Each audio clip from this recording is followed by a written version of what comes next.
I always balk at the names, hey? It's my hardest bit.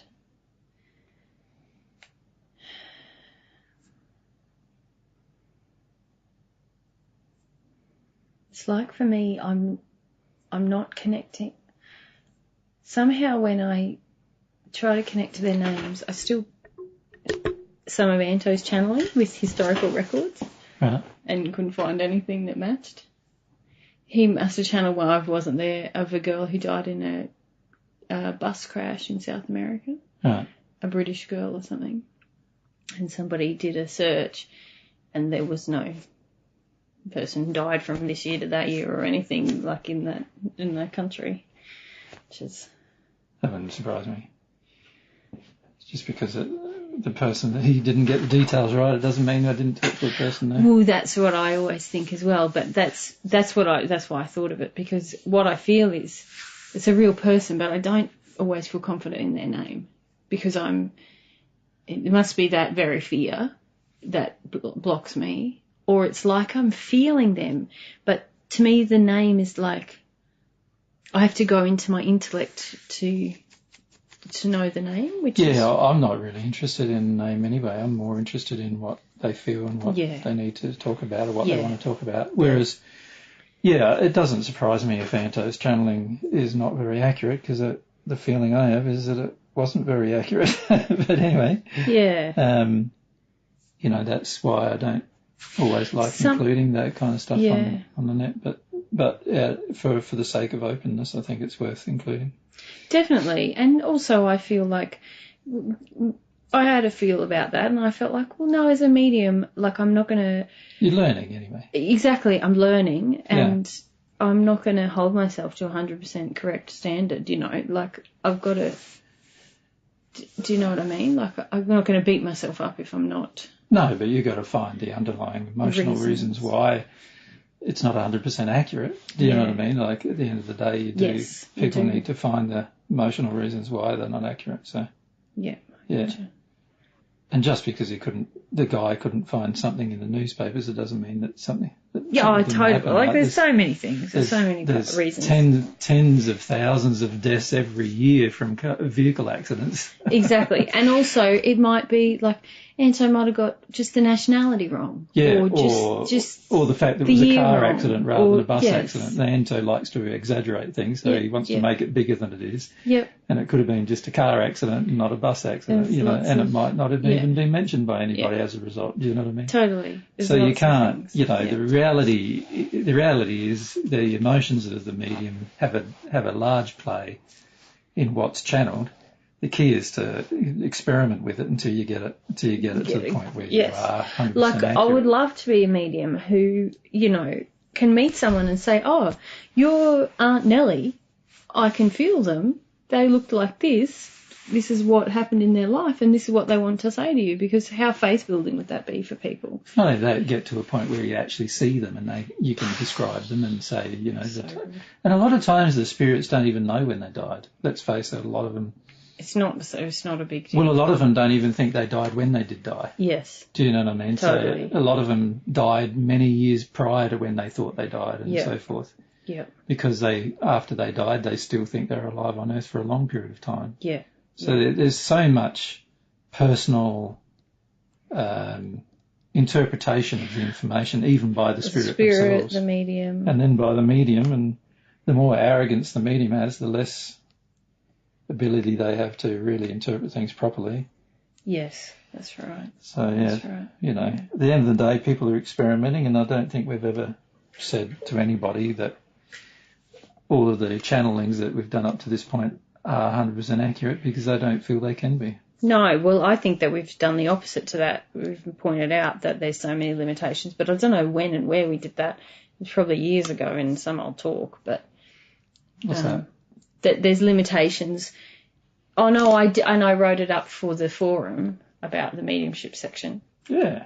Which is that there's limitations as to the accuracy based on the medium's emotions, and that's just it's not only based on the medium's emotions, it's also based on the spirit's emotions as well. Yes, yeah. But on top of that, until you've gotten rid of all of your own emotional conditions, there's not There's no way that it can be 100% accurate. Once you've gotten rid of all of your own emotional condition, then it can be 100% accurate. And then people will see how accurate it is. Yeah. Do you know what I mean? And there's certain, like, for example, I can feel, you know, I have a mother who's completely petrified and blocked to the spirit world. And while I'm still working through her approval and stuff, that totally affects the clarity of how open my mediumship is. And I am aware of that, and I do feel about that. Yeah. Yeah. Anyway, let's see if here comes. Hello. I'm Matthew. Yep. And there is a large number of us here who have been eager to speak with you for some time. Right. We're all men. Yep. And there are thousands of us. Yep. And you've been chosen as a spokesman, Matthew? Yes. Yep. Yes. There's a few of us, though, so who may step into that because, yes, that's just how we've been prepared. Yeah. How long have you been waiting for? Some months of your time. Yeah. So, yeah. Yes. Sorry about that. It's good to have this opportunity now. Yeah. We want to speak to you about the issue of sadness. Mm-hmm.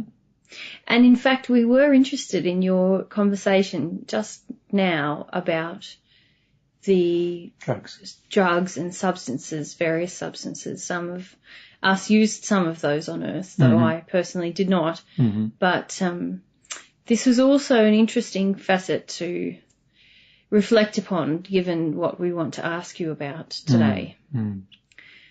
So our main question relates to sadness, and many of us have reached the point where we are aware that we have sadness, but we have a lot of difficulty in allowing yourself to feel the sadness. Yes. Yes, we feel sort of constrained. Mm-hmm. Mm-hmm. And we've had enough education to see that, well, we've had enough experiences to see that we don't feel fully alive, really. Mm-hmm. We feel somehow that life or our experiences are dulled, and it has taken us many years to realise that this might have something to do with sadness. So perhaps I can explain why you feel dulled, and then we can talk about sadness? That would be great. That sounds good. Well, the way God's made the soul is that if you try to attempt to suppress, or you have a suppression of one type of emotion, then the soul's not built to allow for suppression of one type of emotion. So what happens is you have to then, or what internally happens is the soul now begins suppressing lots of different types of emotion. So what the problem is if you have, let's say you've got a large amount of sadness to feel, and then you decide to suppress that sadness, or there's been techniques, which we'll talk about in a minute, what techniques, that block the feeling of sadness. Then what happens is that not only are you blocking sadness, but you're also now blocking the complete expression of your soul in all the other ways as well. So your expression of fear will be dulled, your expression of happiness will be dulled, your expression of, any positive or negative emotion would be dulled. So why is that? Well, God designed the soul to experience emotion. And so whenever we attempt to suppress one emotion, we're working against the soul's design. And in the process, we're stopping the flow of emotion, all emotion, rather than just one specific emotion. We're stopping the flow of all emotion as soon as we stop one specific emotion. And the reason why God designed it that way was to show you the disadvantages of preventing the flow of one emotion. the disadvantage and the terrible effects that has upon your life and your soul. So do you mean to say that even the experiences which we thought were good in our life on Earth could have been better if you had allowed all emotion, including the emotion of sadness, to be felt? That makes sense? And does that mean that we have sadness and so even when we feel happy, it's not as happy as it could be? Correct. But what about other people when they're happy? Are they happier than us when we feel happy? Well, because they don't have... Depends how much sadness they have, you see. If they are also suppressing emotion, and the reality is most people on Earth have a large amount of terror about experiencing emotion of any kind. So most people on Earth are suppressing one emotion or another. So that means most people on Earth have a dulled sense of happiness or a dulled sense of any emotion. So as soon as they dull their sadness, they're also now dulling their happiness. And if they dull their terror, they're also dulling their desire. So if they dull their fear, they dull their passion. So everything, you can't suppress one emotion and then not suppress another. So the reality is that every emotion you attempt to suppress just causes another dullness on all of the other emotions. And that's how the soul's been made. God designed the soul that way as a feedback system to ourselves, that it's actually wrong for us to dull one emotion or attempt to dull one emotion, because the attempt to dull one emotion results in the suppression of also our enjoyment of life as well. So you're saying that even when we felt happy, we weren't really happy? Well, you weren't as happy as you could have been, is probably a better way of putting it. You weren't as happy, you wouldn't have felt the feeling of happiness as much as you could have if you hadn't also at the same time been trying to dull the sense of sadness. And this is the trouble with suppression of emotion, is that suppression of one emotion is not, of only one emotion, is not actually possible. Once you suppress one emotion, you're now suppressing all of your emotions. Why does it feel then? Because I have been here for quite some years, and many of us have been, some others not. Yeah. But it almost feels as if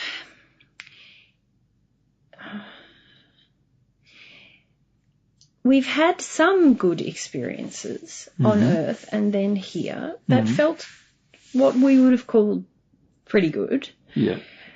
But now, as time goes on, it seems like everything gets greyer and greyer.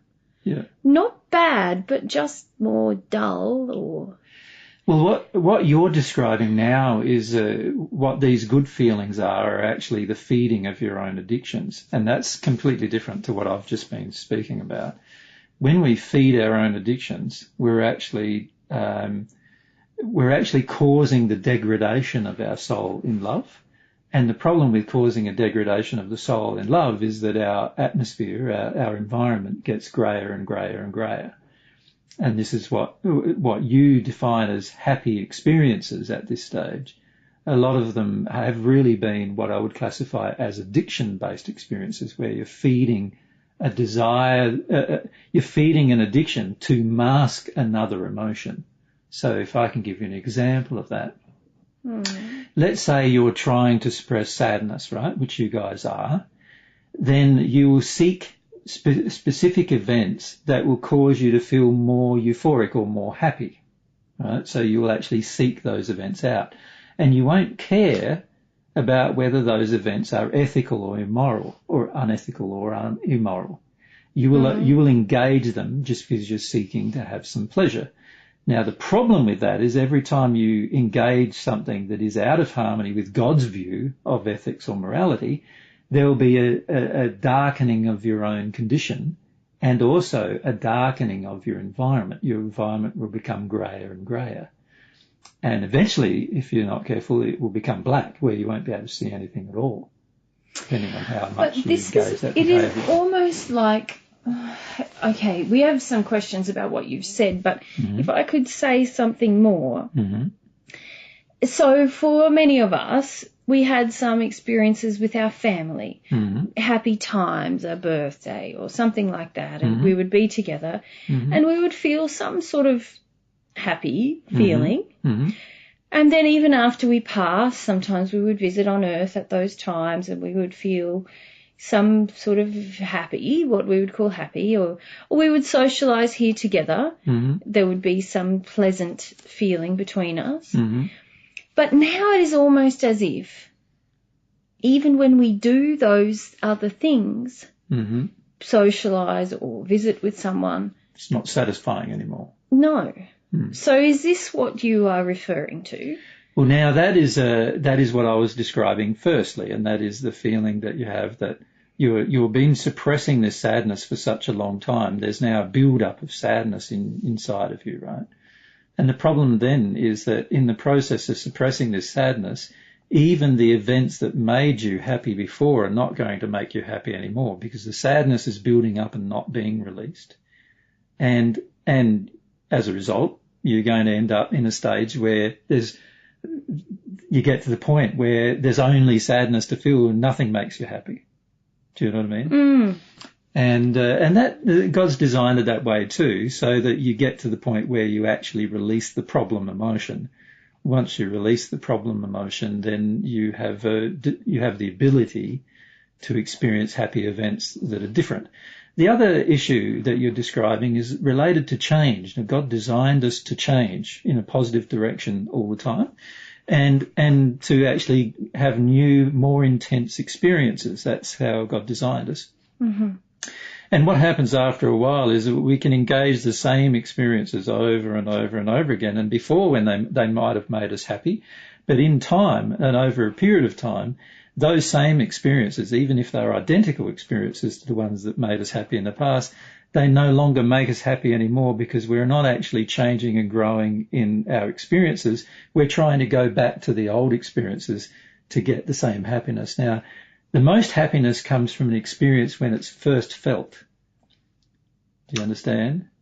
So when you first feel an experience, that's when you will be happier about that particular experience. The next time you engage the same experience, you're not going to experience as much happiness as you did the first time.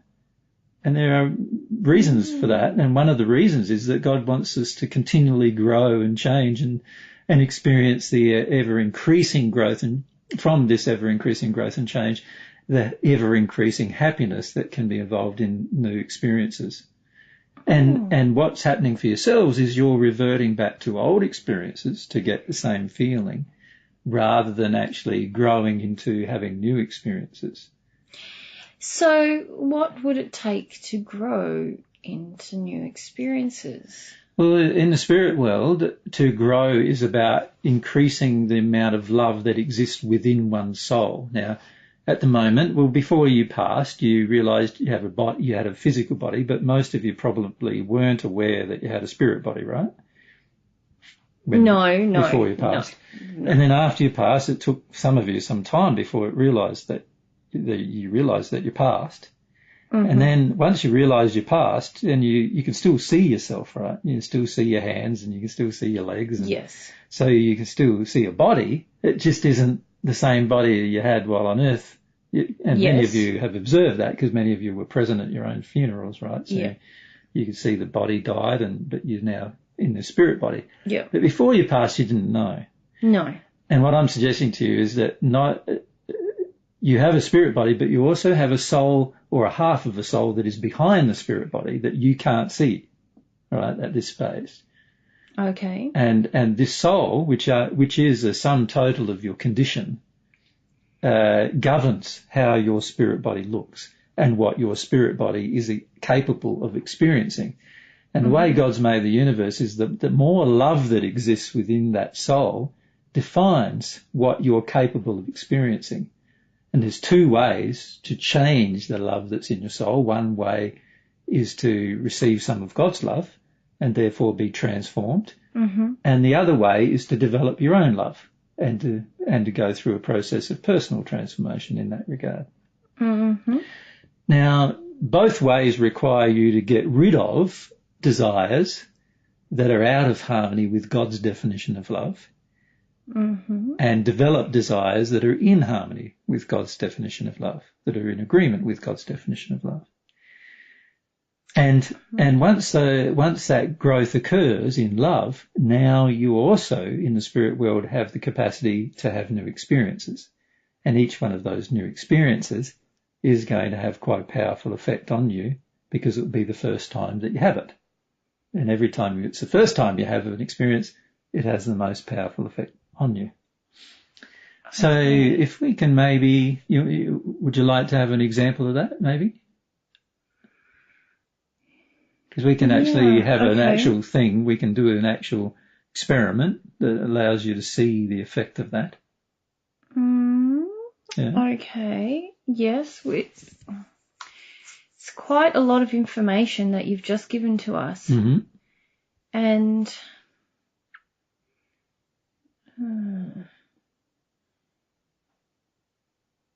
so to have new experiences is not like having to grow. It's not like on Earth. Well, the same, what I say does apply to our Earth experiences. It's just that most people on Earth don't know it does.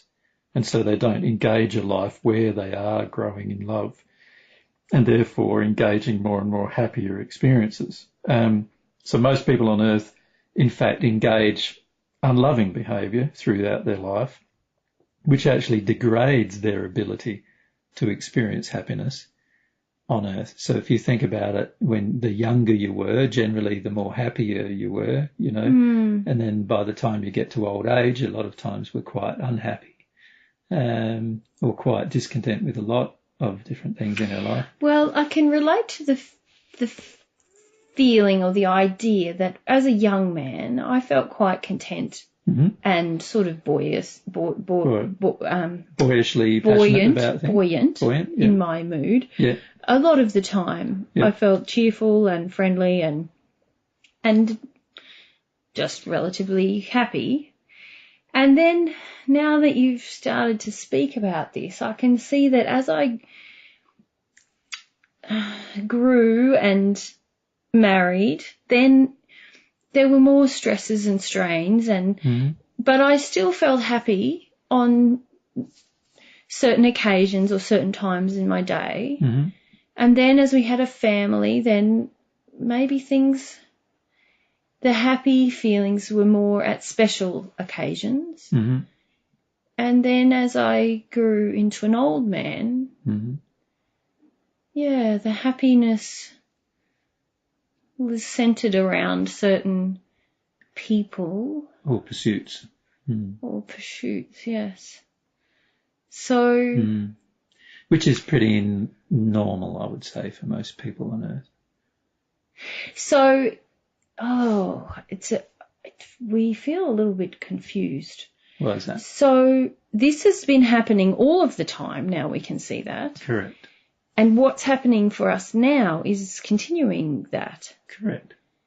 So there's nothing different to what's been happening all your life. It's just you've been unaware it's been happening. But so we've been getting less and less and less happy, feeling less good at times. And now it feels very heavy, everything. But we've been told that this is about sadness. Who's told you that? Also, people come to Some us. of the brighter spirits who come to you, and they seem pretty happy, right? Yes, they seem very different to us, yes. Yeah. But now you're saying it's also about new experiences. Well, the reality is that while the condition of the soul degrades, which is the condition of the soul degrades because we engage what's called sin, which if you can think of the word sin as meaning anything that's out of harmony with God's definition of love is a sin. So every time you engage something, whether you think it's out of harmony with love or not, is not the issue. It's whether God thinks it's out of harmony with love or not. Okay. And every time you engage something that is out of harmony with love, there will be an increasing amount of happiness inside of your own soul. in other words, a degradation of your own condition. An increasing amount of happiness. Sorry, an increasing amount of unhappiness inside of the soul. Every time you engage a sin, there'll be an increasing amount of unhappiness inside of the soul. Yes. And the degradation of your own condition. But then are you saying that from the time I was a young boy on earth to when I died, that I sinned more and more, and that's why I felt less and less content and happy? Correct. And there's two ways we sin. One way is the way that we love other people, and the other one is the one way we love ourselves, so that our lack of love of self can cause more unhappiness as well as our lack of love of others. So, one way you haven't loved yourself is by choosing to not feel your sadness, choosing to not feel an emotion is actually a lack of love for self that causes that. Because we think of sin as something... You think of it as something like evil. Yes. Yeah. Whereas sometimes it creates evil, certainly, but sin is anything that's out of harmony with God's laws of love. Right. So the real sin, the word that created the word sin comes from a Greek word that means missing the mark. So imagine you're aiming at a target with a bow and arrow and you miss the bullseye and you go somewhere else, right?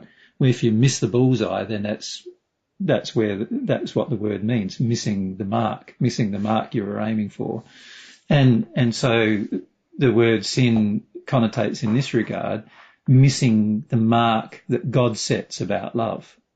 So every time we miss God's definition of love, every time we, don't achieve that, we're going to be, from God's perspective, sinning. And with a sin, all of God's laws are surrounding God's definition of love. So that means that whenever we choose to do something that's out of harmony with God's definition of love, there's a law that engages that then causes some, and that law, because we've broken it, our choice to break it, causes some harm to our personal selves, our soul, and as a result, our soul condition degrades.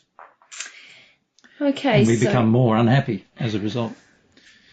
There's some resistance now because we are understanding that you're saying that not feeling sadness is a sin. Not feeling any emotion is a sin, is what I'm suggesting. What I'm feeling is choosing to not feel an emotion of any kind is actually sinning against your own self. It's a sin against the way your soul has been created. So therefore it's going to create a stronger degree of unhappiness. That makes sense. Okay. So rather than getting too hung up on that, you're already feeling the effects of that. And the effect of it is a dulling of your senses in other regards. So in other words, yes, that's what it feels like. The effect of dulling once you sin by denying an emotion, this in your case the emotion of sadness, now the sin has an effect of also dulling other emotions, which means the emotion of happiness also gets dulled.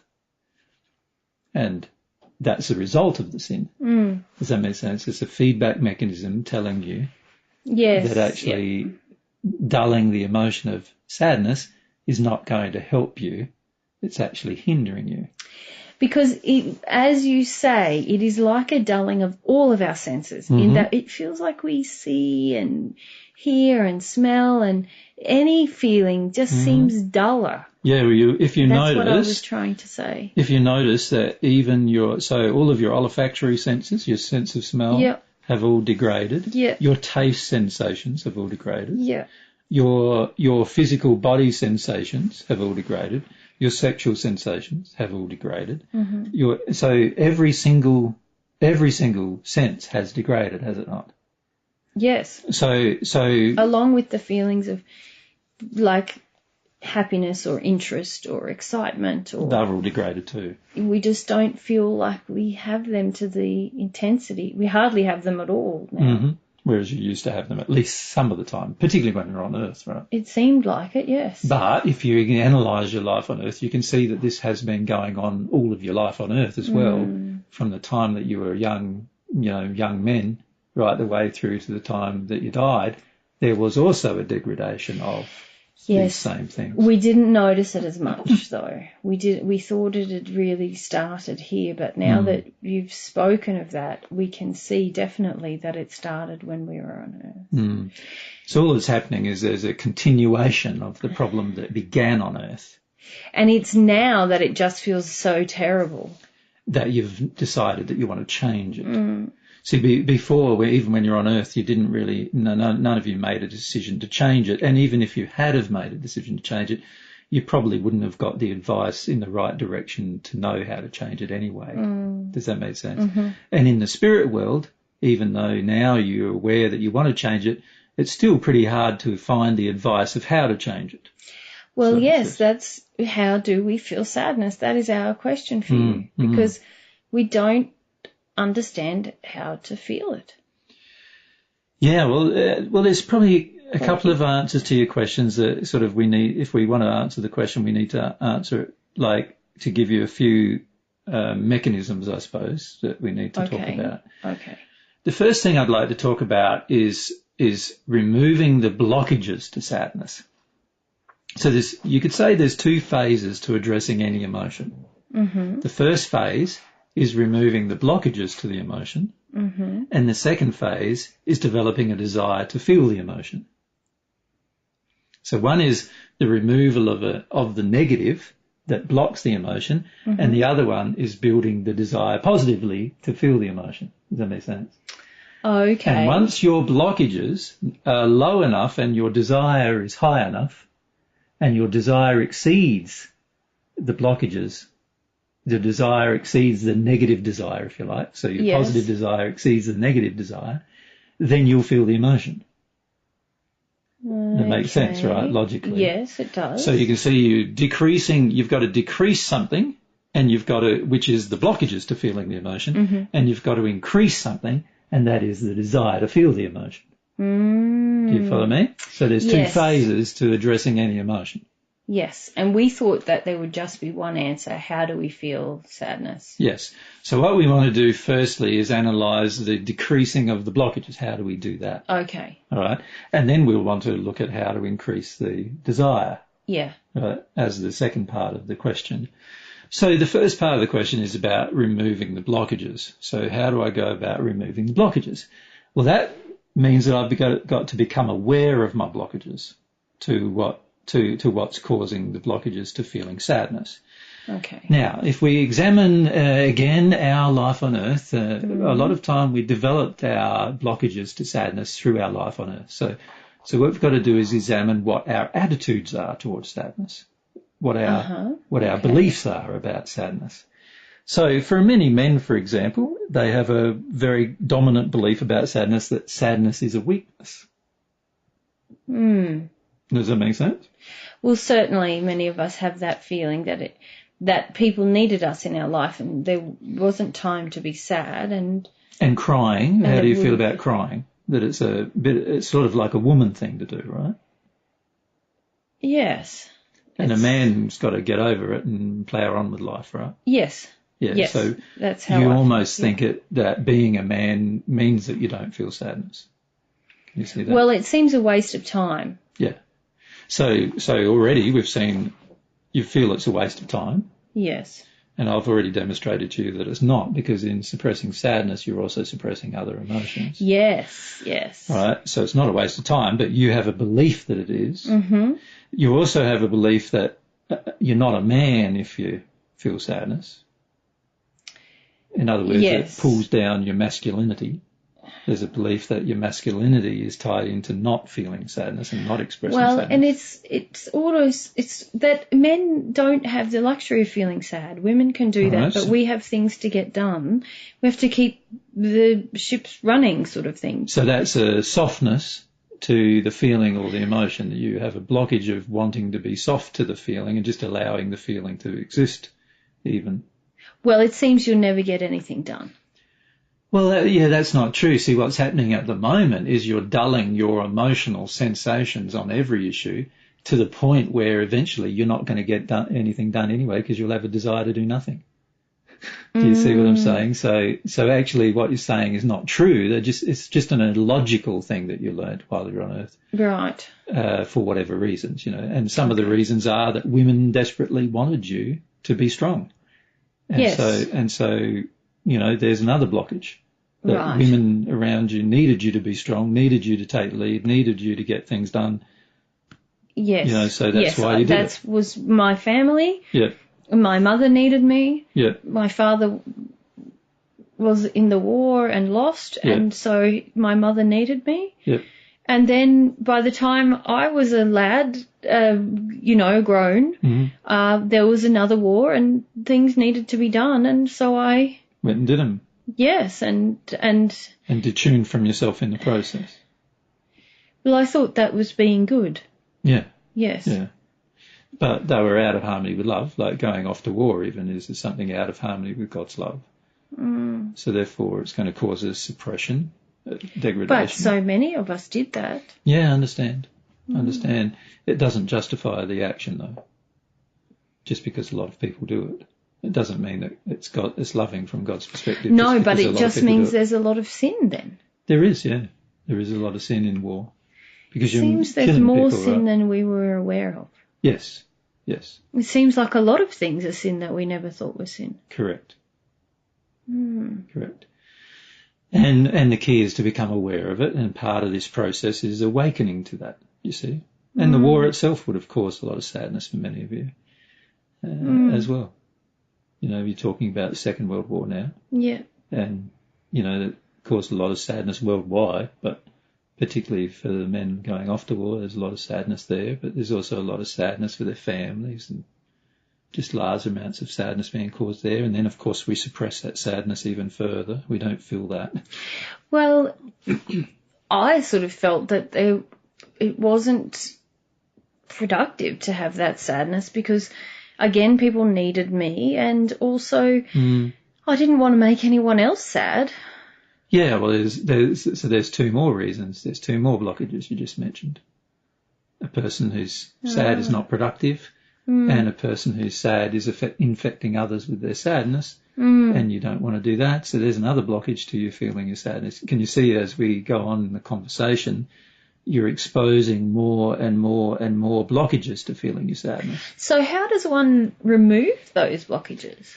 Well, there's a slow way and a fast way, I suppose you could say, but the slow way is examining every single one of those particular blockages and allowing yourself to see whether that is actually logically true or not.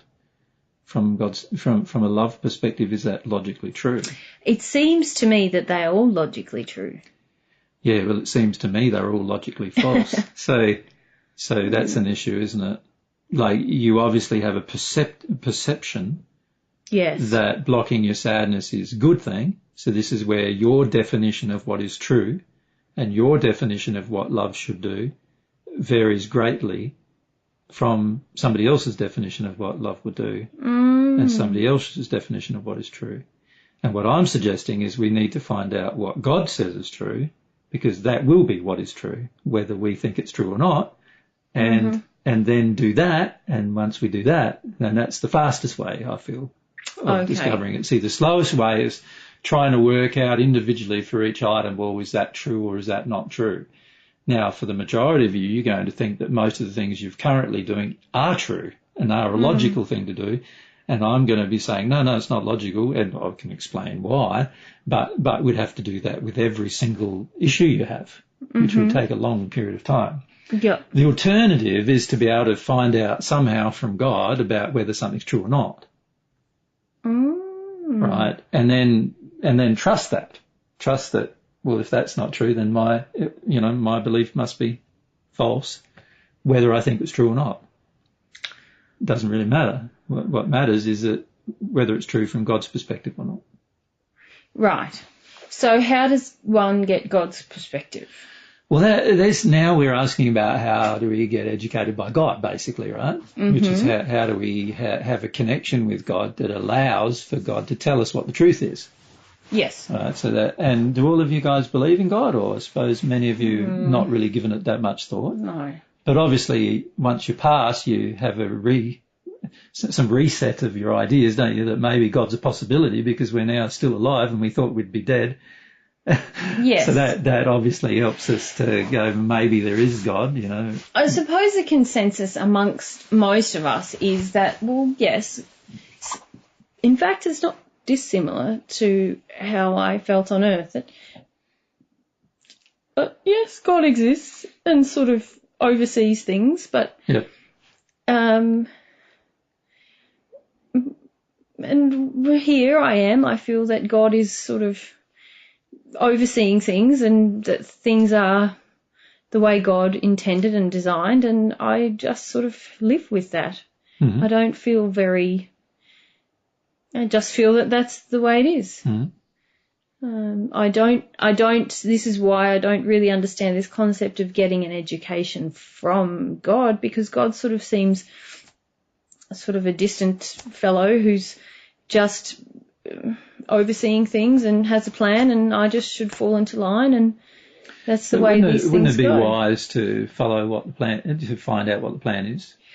Well, I sort of have thought that it's evident what the plan is. It's the next thing in front of me, and that's what I should do, because God's sort of governing everything. But your life is a demonstration that that's not true, because every time that you've engaged something in front of you, often you've dulled your condition, and that is what I'm saying is the opposite of what God's love would choose to do.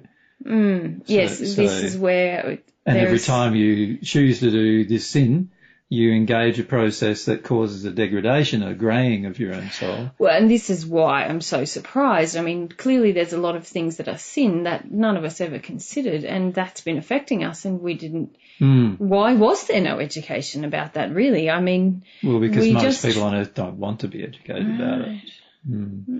So most people don't ask themselves these questions on earth, or if they do, it's a fleeting moment of, desire for truth that passes very quickly. Whereas in the spirit world, in your condition, after you've engaged a life that's caused you to feel sadder and sadder, and you get greyer and greyer, and no new experience makes you happy anymore, now you start thinking, well, what's causing all this? What's going on here, Yes, but I suppose I didn't really think of God into the bargain. I mean... You didn't really think that was all part of God's plan?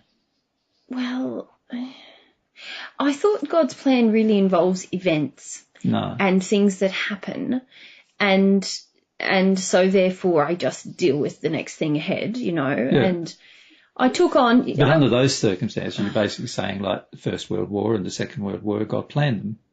Well, I mean... All part of God's plan. Yes, I didn't really...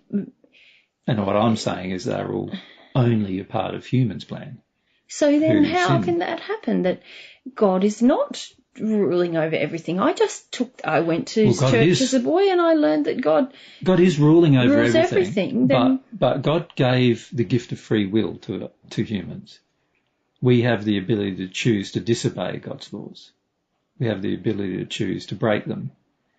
And I have to say that I really tried to live by the laws that I thought were God's laws that I learnt in church. Yeah, but see, the church is uneducated about what God's laws actually are. Oh. And as a result of that, the church doesn't know what God's laws are. And so if you do what the church says to do, you'll end up sinning. So if we give an example of that, in the First and Second World War, the church has encouraged men to go off to war. Yes, and I did. Yeah. Because I thought that's the next thing in front of me is what I should do. And yeah, but also the church encouraged it. Well, that's right. I mean, everyone did. Yeah. So, but they were actually breaking God's laws. Then, goodness me, how do we find God's laws? Well, that's what I'm saying. We need to have some kind of direct connection with God, rather than have to assume that the ministers or the priests know what they're talking about. So how does one have a connection with God? Well, God made it pretty simple to have a connection with God, ironically. If you think about it, a loving parent would make it quite easy for a child to have a relationship with that parent. If the parent loved the child, they'd make it easy for the child to have a relationship with the parent, wouldn't they? Yes, it seems like it. Yeah. So if God is the most loving being in the universe, then it would make sense that God has provided a loving mechanism via which we can have a relationship with God and therefore become educated by God about what the laws are. rather than receiving our education from other people who don't know. Okay. Yes. Just seems so funny that nobody really knows this. Well, it's not true that nobody knows it. Like in the first century I taught it, but it was lost, it was like it was lost. The knowledge of the importance of the relationship with God to educate us about what is true and what is not got lost. And it became a moralistic church rather than a church based upon love that's in the heart. Yes. So in other words, it became a church that was based on actions rather than a church that was based on desires and emotions and working through desires and emotions. Well, that is my life exactly. I've based it on actions and I've never really given any regard to this emotions thing. And it's not, it just recently, well, relatively, that that we've begun to hear that this sadness, this emotion is having an impact on things, and it's quite foreign, really. So what I'm suggesting is that you can have direct communication with God. God can tell you what is right and what is wrong. God can also give you God's love to help you understand what is right and what is wrong. In fact, by the reception of God's love, we actually can feel what is right and what is wrong quite easily. And as a result, we'll know what we should do and what we shouldn't do. And so it's quite a simple mechanism that we can receive an education from God. But the problem is that very few people on earth know about it, and those that think they know about it often don't know about it. And as a result, they tell us a lot of things that are not true, and then we engage those things, only worsening our condition because we're sinning against God. It seems something very important to share, doesn't it? It is, yeah. Very important.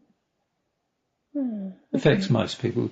It affects every person's life on earth to such an extent, and yet hardly anyone on earth knows it does, which is ironic, isn't it? Yes, yeah. Very. Yeah. So what should we do? Well, remember we were talking, being our conversation so far, we were talking about removing the blockages. Yes. So that's the first thing we need to do. And we have to ask God about the blockages. Well, we have to know what the blockages are to remove them, don't we? And it's hard for us to know what they are because we think we did the right thing. Yes. And we don't know what we did wrong. And so your attitudes to sadness, what we were talking about is that your attitudes to sadness seem quite logical to you, but I'm saying to you, well, no, they're not actually logical, because if you understand the way the soul works, suppressing sadness actually makes your life worse. So what I'm saying to you is, no, it's not even logical. Now, there's a few things you can do. Firstly, you need to remove the blockages to feeling sadness, and that's about removing these beliefs you have about sadness. And this is a part of your awakening to sin, awakening process. So becoming aware now that actually holding on to sadness itself is a sin, and the many things you've chosen to do in your life that have caused more sadness that you've then blocked from feeling need to be felt at some point. Okay. So what you need to do first is remove the blockages, which are all about belief systems. They're all related to what you believe about sadness. So you can see in our conversation you've already identified 7 or 8 beliefs that you have about sadness, and there's more, The more beliefs we have about sadness, the more potential there is for the feeling of sadness to be blocked. Right? Because the belief blocks the emotion from being felt. Yes, right? I see, yes. So we need to deconstruct the false beliefs about sadness, is really what we're suggesting. So this is sort of holding things up to the light of day. God's truth, yeah, which you could call the light of day. But that means we have to learn something about God's truth as well. You do, yeah, and we'll talk about that in a minute. Okay. Yeah. The second thing that needs to happen, so we talked about the principle being the first thing that needs to happen is the deconstruction of the things that block you from feeling an emotion. Right, so that needs to be dealt with. You need to address that. Yes. There's actions you can take, and what I'm going to do is get some spirit friends to come along and help you with those actions that you need to take to help you deconstruct Okay. Does that make sense? Yeah. Then there's other positive actions you're going to need to take. You're going to have to want to feel sadness before you feel it. Does that make sense? Now, that's pretty hard to do when you've had a life. Many of you have lived, nearly 100 years beyond your life on Earth as well now. So you've had a couple of 100 years where you've been blocking sadness and had no desire to feel it. So it's going to be a bit hard to reverse that desire, isn't it? But won't we do that if we remove the blockage things? Not necessarily. It's sort of like removing the blocks, remove your desire to do unloving things, but you also need to develop a desire to do a loving thing, like as a separate issue. You follow me? Just because you remove the blocks, it doesn't mean that you're going to feel sadness. You're still going to have to develop a desire to feel sadness, Okay. Does that make sense? Yes. It's the same with anything you do. For example, if on Earth somebody told you go and build a ship, the first thing you're going to have to do is remove all of your impediments to building a ship. Of course, a lot of which are you're going to have to learn how to build a ship. You're going to have to get all the materials together and all these other things, right? You're going to have to do a whole heap of things that help your education and knowledge, and you're going to have to remove the impediments to building one. Yeah, but you still won't build one. But you're still not going to build one. You actually want to build it. Correct. Yes, this makes sense, yes. So you've got to remove the impediments and you've got to build the desire. Right? It's a twofold process. It's not just one or the other. Okay. All right. So once you've removed the desire, remove the blockages, the impediments, and building desire is all about thinking about the benefits, thinking about what is going to be the potential benefits of doing this. Now, at this stage, many of you don't know what they are, but the spirits that are coming to you, if you had asked them about their life, you would find that many of them have had a severe amount of sadness in their life, and yet now they're happy.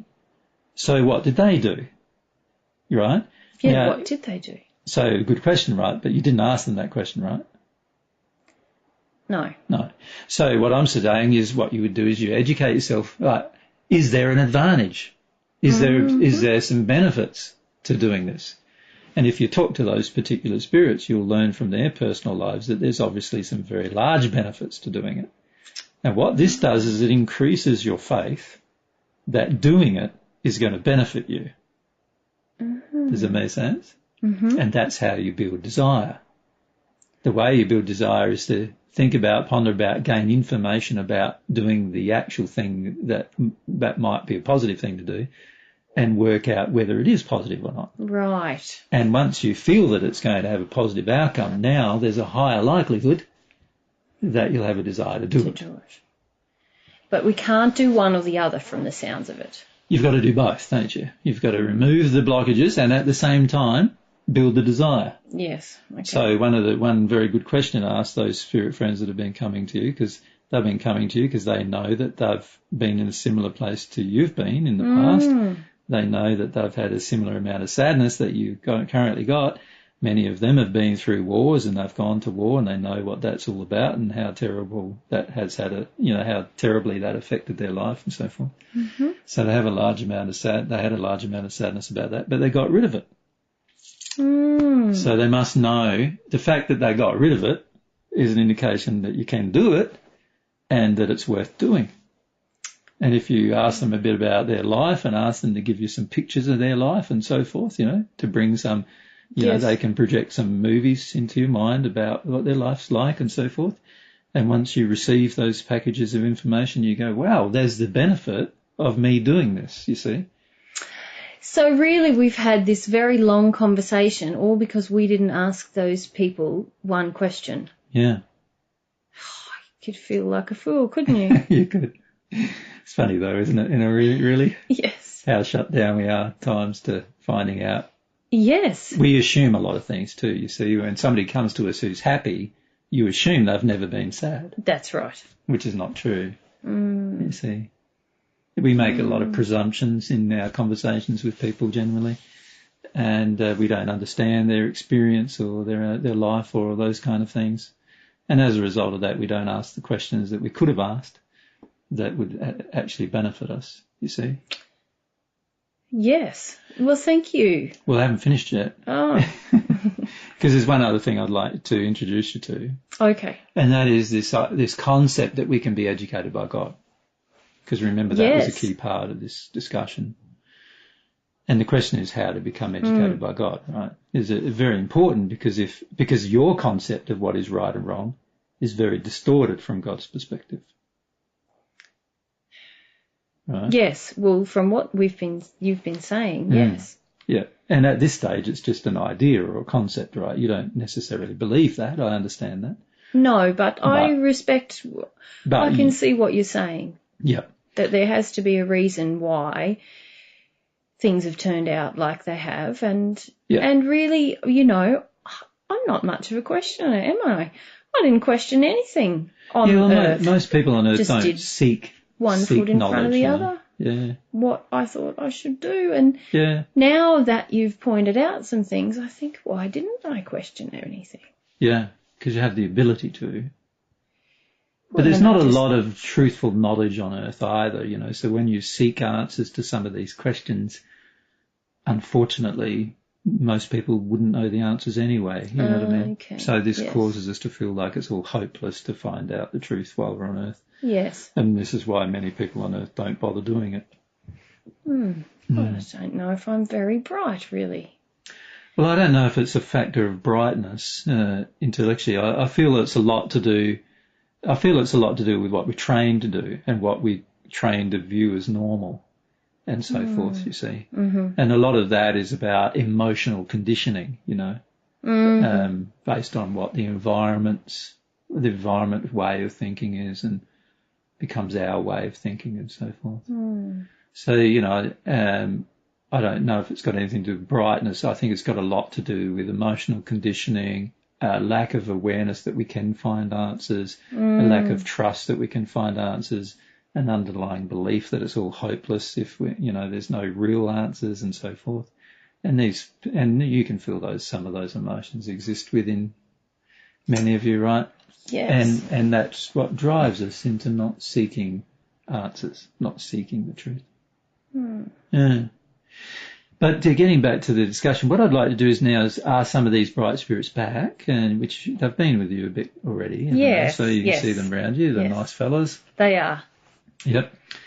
And one thing you guys haven't seen much of in the spirit world is women either. You notice that? No. So we'll have to invite a few women to come to who are in the same condition. Oh, yes. Right? Yes. And there's reasons why you guys haven't seen any women or many women since you've passed as well, that our spirit friends will be able to discuss with you, because I won't have the time to deal with it in this moment. But it's something that you haven't given much thought to either, has it? No, but now things are stirring a little. Yes. Yeah. And that's to do with attitudes towards women, fears of, with women, fear that women will demand things from you and so forth. Yes, it seems as though it's just feeling we'd have a job. Yep. And most women project that at men on Earth, that the man's job is to do whatever the woman wants, to make the woman feel safe and secure and let the woman have her babies and look after herself and her babies through what the man does, So there's a large amount of emotion that's involved in that. That's a part of your sadness, actually. A lot of your sadness revolves around the attitude of women towards you while you're on Earth. Does that make sense? Yes, it's not that we thought women were terrible, but it just seems as though it would be... We're a bit tired. Yeah, you're tired of doing everything for the woman and not having anything left over for you. We never thought of that. But they can discuss those particular issues with you as well, because there are a lot of emotions in that cause some of your sadness. Well, like I was saying, there's the removing the blockages, and there's the desire to feel the sadness, and then there's the type of sadness that you have, which is which you're going to start to address, and some of that sadness is due to different things that you engaged with regard to sin, But some of that sadness is also about how other people treated you and how that felt and so forth. Okay. Yep. But if we get back to the discussion, let's, for a moment, let's just ask our spirit friends, firstly, to show you where they live. Quite nice. Yeah, so straight away there seems to be a good reason for dealing with whatever it is you need to deal with to get there, right? Yeah. Yes. So that's good. So that's one of the things that provides some positive desire, you see. Yes. Yeah. And they will show you what their life was like while they were on Earth. Let's get some of them to show you that. A lot of them quite grey like us, really. Yeah. Even like grey like sort of we are now, Northern. Yeah. And while they were on Earth, more than what we were like on Earth. Yeah, that's right. Yeah. Yeah. So you can see that they've been in your condition. They've changed. And they've changed, which is an indication that you can change. Yes. Now what I'm going to do is show you what they needed to do to change. So I'm going to get them to show you what they did to change. And then you can describe that to me.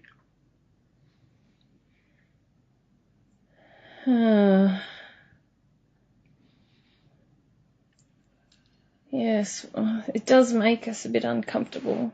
Yeah. They're crying a lot and feeling sort of sad and well, they're changing the way they do things as well. Yeah. And they're yes. So you can see they had to work their way through many emotions. Right. And what else do you notice in what they showed you? Well, they're not controlling things as much as we like to. Yeah. So they've given up, they've surrendered, you could say, control. Yeah. What else? They're not so busy doing things either. Okay, they're more reflective. Yes. More time for thinking and feeling. Well, and there's just a lot of crying, isn't there? There is, yes. And anything else that you can see in the process? Well, they seem to be seeking and learning, and there's love coming. From where, though? Outside of themselves. Into themselves. Yes. Yeah, so you brightness.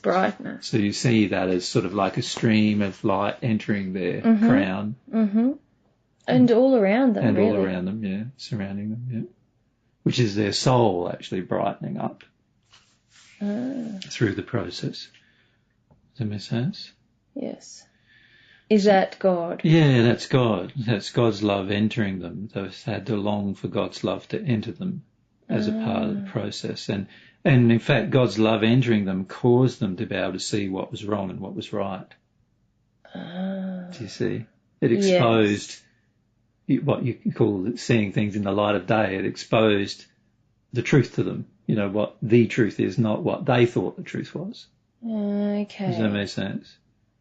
Yes. So God's love, by having God's love enter them, God's love exposed to them many things. But they had to allow God's love to enter them first, and that was about removing the blockages to having God's love enter and building a desire to have God's love enter. So it's the same process as what we've already been through. They had to remove the blockages to letting God's love enter. So what were their blockages? Let them tell you some of their blockages to letting God's love enter. Well, they didn't believe in God. Correct. Or they thought God would be punishing. Yeah. They thought God would want to take them over. Yeah. They felt they should be able to do it for themselves. Yeah, so they want to be self-reliant rather than reliant on something else. So they didn't want to be controlled from someone else. God was demanding emotions of them. Yes. That they didn't necessarily want to feel. Yes. When I say demanding, it's not like God's demanding, but the process involves feeling emotions they didn't want to feel, so they were trying to block the emotions, while at the same time, that didn't work either. So there's quite a number of blockages they had to get rid of there, you can see. Yes. And then how did they build their desire? Like what happened with their desire? Can you see? What are they showing you about how their desire built? Well, some of them had friends come to help, just like they're helping us. Some of them felt desperate and alone, and so they just gave up and eventually asked God for help. So they surrendered to God, didn't they? Yeah. Some of them. Yep. And then some of them had experiences which helped them to have more faith in God. Yes. Yeah. They felt happier. Yeah. Quickly. Yeah. And what I'm suggesting is we can do that now with you if you want.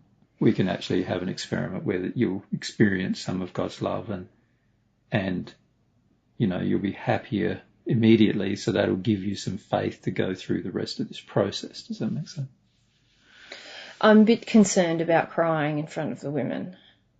Well, we can ask the women to leave. They'll be happy to leave and allow you to cry without them being around. But that is one of your blocks. That's one of your blocks to feeling emotion, is believing that what do you believe a woman's going to do if you cry? Well, I just don't want to upset her. She's got enough to do. So you feel she'll be either upset? We'll make her life worse. We'll make her feel sad, or we'll make her worried about me, and I don't want to worry her. Yeah. Yeah, so like that with my mother when my father died. So that's one of your blockages. See? Yes. Sooner or later you're going to have to you have to be willing to cry in front of whoever it is. It doesn't matter whether it's a man or a woman. Key is just to feel what you feel, whatever. But I do have to cry, is that right? You will have to cry. Yeah. So if we do the experiment, you'll probably cry. But you'll also feel some other things which will be very informative and help you see that, firstly, God exists, and secondly, that you can receive some truth from God. Okay, well, let's give it a go. Now, what sometimes we do is we ask, like, just a group of you who are willing to do it, get together, and we do it with that group first, and then if the others think that it worked for them, then it should work for us, and we do it with that group until all of you give it a go. So if we get the pioneers in front, the people who are going to go first together. Okay. Yep. And give it a go. Does that make sense? And then we can measure from that how things went, and then maybe some of the others will want to give it a go and so forth. But it's dependent upon your desire. It's not going to work if you don't have a desire to do it. Well, I'll desire to try. Yes. That's fine. The key is to desire from a feeling to do it rather than just think you can do it. You're not going to be able to think this process through, right?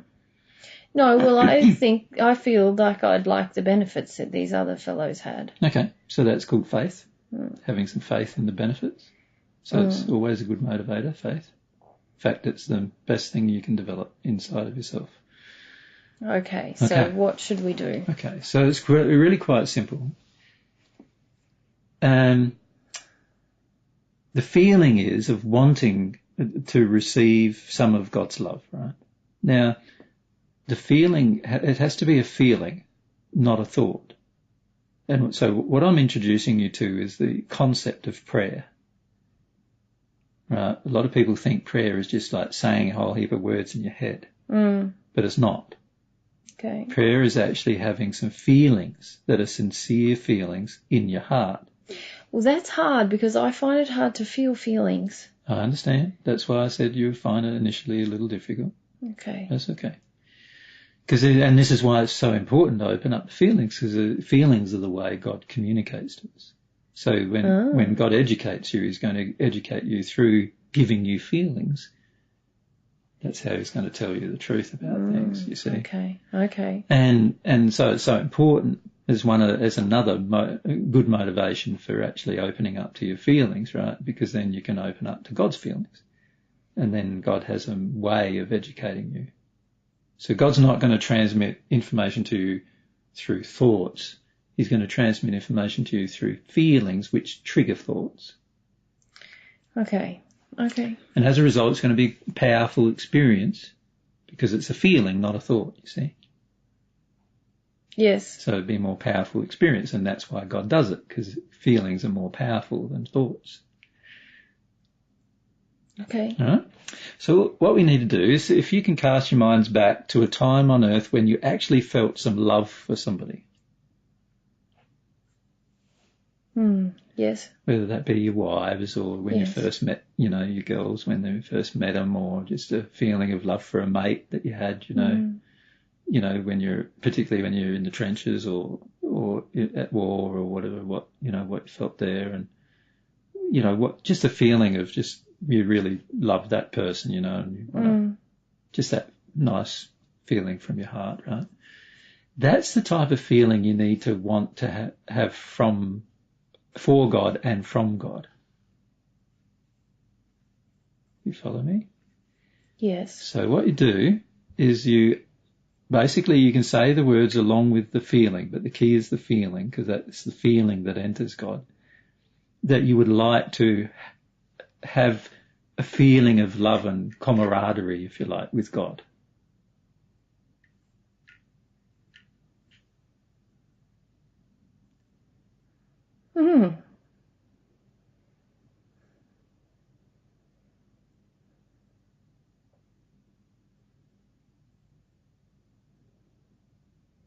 Yes, it's quite profound, isn't it? Yeah. So, see, God responds instantly to that feeling. You notice there's a little bit of light that you can see that sort of brightens things up a little bit as soon as that happens. As soon as you have that feeling and the response comes. And it also makes you feel a little emotional, right? As well. Makes you feel like crying. Yes. So the key is to allow the tears. It's okay to just feel the sadness. And just allow that sadness to be there. And to cry if you need to cry or whatever. That's all you need to do. Yeah. So you just allow that, just for, even if you just briefly allow that. So now that's confirmed that God exists, hasn't it? And it's also confirmed how the way God communicates. It's much better than I thought. Yeah. It's a very loving feeling, of course. But it's going to also expose some things that cause you to want to cry and be emotional, right? And that's okay too. That's why we go more sensitive emotionally, you see. Okay. Okay, now you've seen each other's bodies before, so if you look at each other now, you can see what? Yes, we look better. Look a bit better, right? Mm-hmm. Yeah. More colour. A bit more colour, not as grey. It just seems my eyes can see more colour. Yeah, you see longer too, can't you now? Mm-hmm. Not just in your immediate surrounds, but a bit further distance. Yeah. That's the result of experiencing God's love, you see. Thank you. So that should confirm to you and a lot of things that it's quite easy to receive God's love, but it requires allowing yourself to feel emotions, you see. That up until now you've been trying to prevent. Yes. Yeah. And you can see that if you don't allow the emotions, then it's going to prevent God's love from entering you. You can see how nice it is to have God's love entering you, so it's not a very good, wise thing to do to prevent it, is it really? No. But it is going to be emotional, and that's the thing you're going to need to get used to, see? Yes, it's nothing as bad as what we thought, and this is quite easy, really. Yeah. It's not so bad to feel some feelings. Yeah. Yeah. So now you feel automatically a bit more sensitive. to other feelings. And so that's how you receive God's love. Now, how do you receive God's truth? Well, it's a very, very similar process, actually. But in this case, it's about wanting to know God's truth about a certain thing now. Well, it seems that we already feel some things differently already. Correct. As the love enters, so does your perception of truth change. We understand, for example, everything that you've shared with us much more clearly now. Correct. Before it was very challenging to follow. And you were trying to use your logic and your intellect to understand, but now it feels a bit more like, oh, I know what he's talking about. Yes. Yeah. Seems very clear. Thank you. Yeah. And that's the effect of God's love operating upon the soul, changing its ability to understand things that it didn't understand before. So you can also find out truths from God in a similar manner. So for example, if and this is going to be a little challenging, but if we try to feel, if we ask for God to show us what God feels about war, for example. Oh, yes. Yeah.